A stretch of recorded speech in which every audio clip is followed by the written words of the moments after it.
काफी समय पहले एक राजा जंगल में शिकार करने गया था।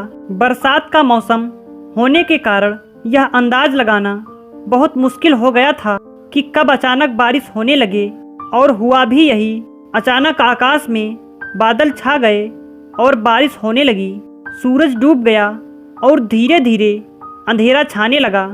अंधेरे में राजा अपने महल का रास्ता भूल गया और अपने सिपाहियों से अलग हो गया। भूख, प्यास और थकावट से राजा काफ़ी परेशान हो रहा था। कुछ ही देर बाद राजा को सामने 3 बच्चे खेलते नजर आए। तीनों बच्चे काफ़ी अच्छे दोस्त लग रहे थे। उन्हें देखकर राजा ने उन्हें अपने पास बुलाया।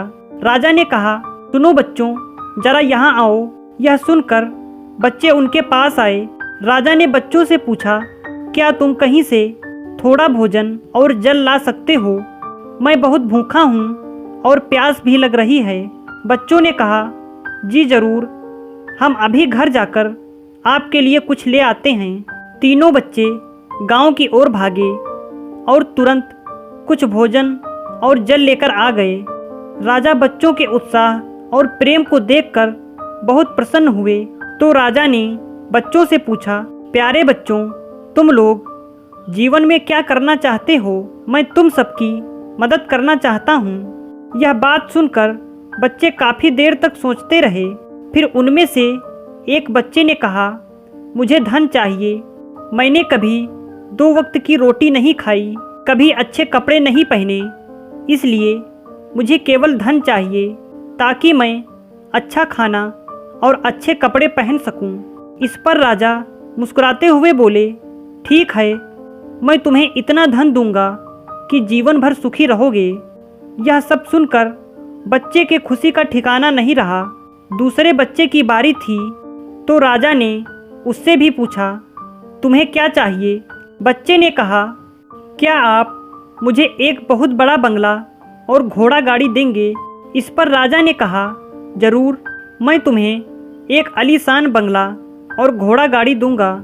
अब तीसरे बच्चे की बारी थी तो उसने कहा, मुझे ना धन चाहिए और ना ही घोड़ा गाड़ी चाहिए।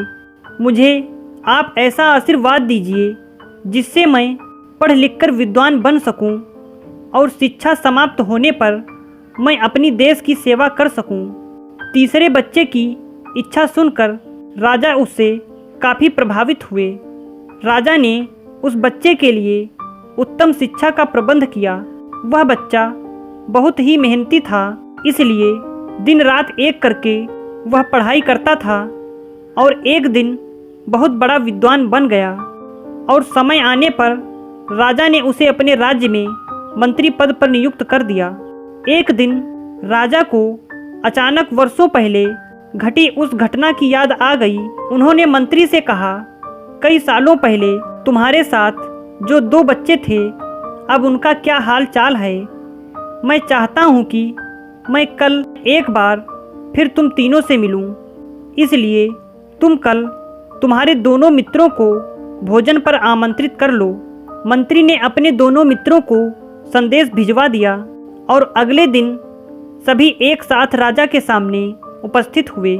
राजा ने कहा, आज तुम तीनों को फिर से एक साथ देखकर मैं बहुत खुश हूँ। राजा ने मंत्री के कंधे पर हाथ रखकर कहा, इनके बारे में तो मैं जानता हूँ, पर तुम दोनों अपने बारे में बताओ।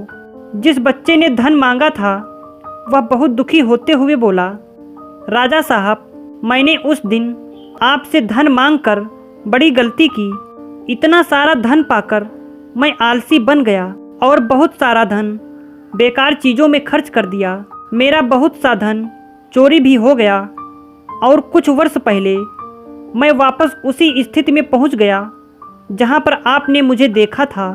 अब बंगला गाड़ी मांगने वाला बच्चा भी रोते हुए बोला, महाराज, मैं बड़े ठाठ से अपने बंगले में रह रहा था, पर वर्षों पहले आई बाढ़ में मेरा सब कुछ बर्बाद हो गया और मैं भी अपने पहले जैसी स्थिति में ही पहुंच गया।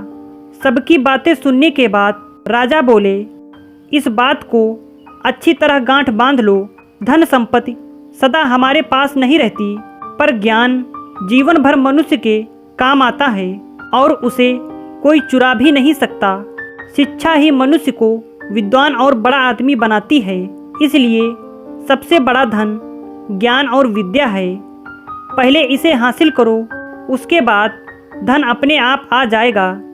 अगर आपको हमारी कहानी अच्छी लगी तो लाइक और शेयर ज़रूर करें और ऐसी ही कहानियाँ सुनने के लिए हमारे चैनल को सब्सक्राइब करना बिल्कुल ना भूलें।